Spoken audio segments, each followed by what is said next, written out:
I have a new mic in case you can't tell. Hopefully with the upgrade and taking steps to improve my enunciation and speaking speeds, you will see the quality of my videos increase. But that's the behind the scenes taken care of. Let's talk anime.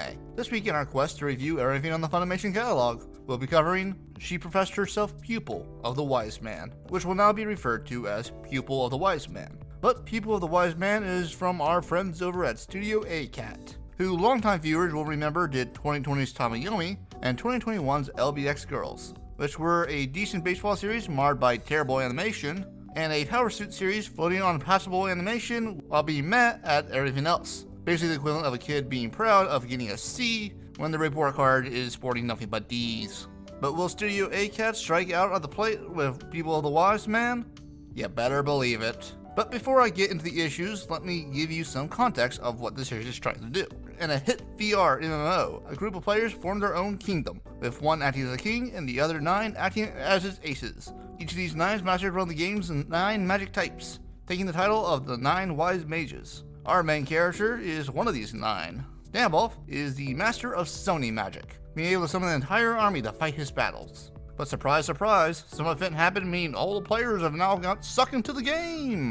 But Dambolf's player was messing around with a cosmetic kit while customizing a young female mage model to see how it would look, but oh no, he ended up falling asleep and got sucked into the game while he was working on that model, meaning that now he's girl. What will he ever do?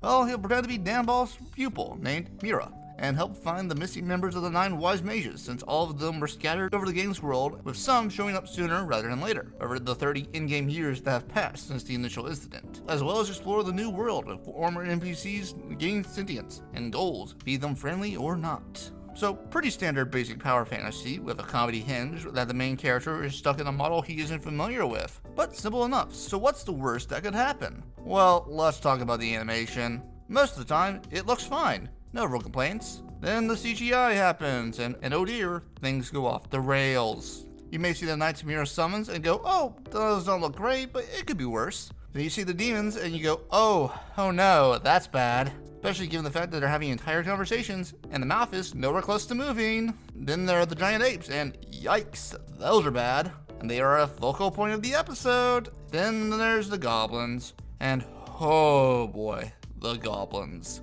Like, do I need to explain what's wrong here, or is it pretty self-evident? As these are some crunchy and ugly goblins. But hey, at least they're animated. As there are multiple moments where instead of animating the characters walking to a location like a normal series, they pull out a freeze frame because I guess they just couldn't be bothered to animate a walk cycle. Then there are the direction choices, like the first episode of the series is legitimately bad. Start off with an exposition dump, then doing a big fight with the poorly animated monsters with a J-pop song going in the background. Then the last minute, Dambolf gets resummoned to the game as Mira. Then we get like 4 to 5 minutes of animation of Mira walking back into town and shopping.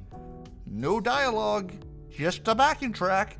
No, we don't need to show off the incident that caused it or reveal the plot of Mira. Nah, we just do an AMV for 4 minutes. Then there are the moments where the series just seems confused. Like, it feels stuff is out of order, as the characters will say, Mira's at the lake, but she won't be at the lake until like 4 episodes later, as well as introducing things that will not be built upon for another arc, so like, why bring it up if you aren't ready for it yet? Then there's Frika, a perfect character that is attached to Mira. She sucks, her joke is not once funny, and the series would be better off without her.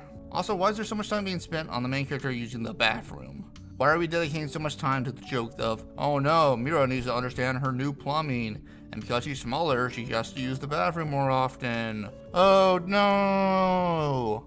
Are there any positives? I think the magic system is really cool. The arc of the school where we see all 9 types is really neat, and be a sneak peek of what we could possibly see. And a school of magic like demonology look cool. We also see that there's a complexity within each of these schools of magic, as we see the various rules and ways summoning magic can be applied, with the various ways one can summon a salamander. I do also like how it shows that not all the players stuck in the game are combat focused, as we see a crafter and how they're dealing with the situation.